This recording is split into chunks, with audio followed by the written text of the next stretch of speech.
Okay, so this is Critical Discourse number 8, and we're going to be talking about last week when we wrote letters we had to bring issues to class that we were invested in and then write letters to the companies or people that were involved in those issues.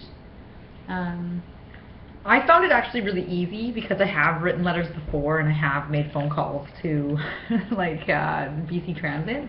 Mm-hmm. And so I found it kind of easy, but I felt a lot of tension from the class to not, like they didn't want to send the letters. And I don't know if that was because they didn't have enough time to write a letter the way they wanted to write it, or if it was the struggle between, oh my god, I'm actually sending this thing away. Yeah. Yeah, I think for me, what I understand about kind of making complaints and making change and sending letters is that the only way you're going to be taken seriously is if you send it in a way that makes you look like you're serious. So that was, for me, kind of the difficult thing, was writing it down on a piece of paper just really doesn't cut it anymore.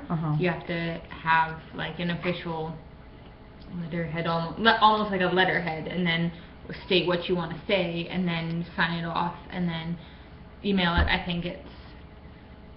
Or at least that's what our society thinks, that you need to... Yeah, but true. And also you know, depends on... It's not coming from, it's a written piece of paper, huck it out, you know? It's not, it doesn't look... Yeah, it depends on the company you're talking to. Yeah. And et cetera, et cetera. Who did you write to?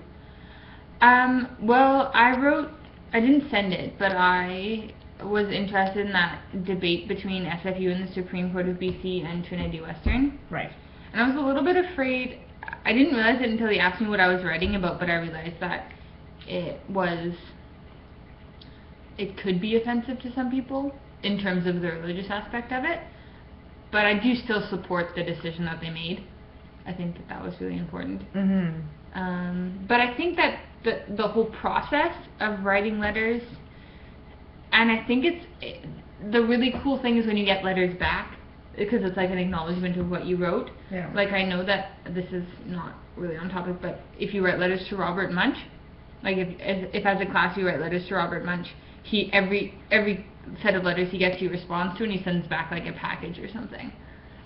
I had no idea. That's awesome. Yeah, so I think that kind of validation, if you're teaching kids about the importance of how you can change stuff through your words and through taking action, I think a validation of that action is very important, especially the younger ages.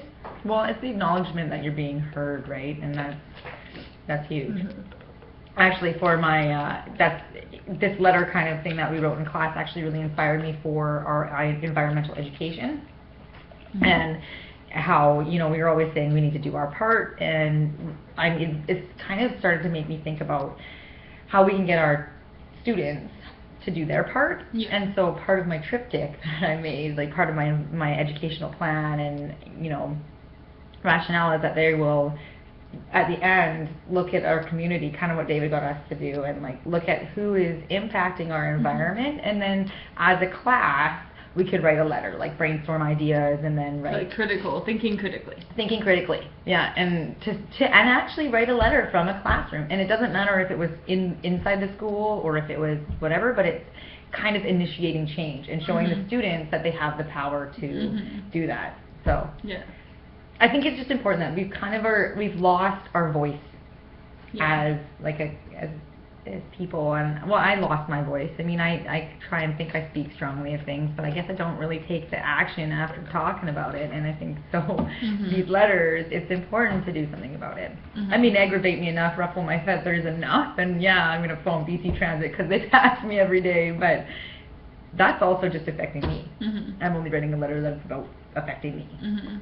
Now it's time to start affecting other things, right? So but I really did like how David did that.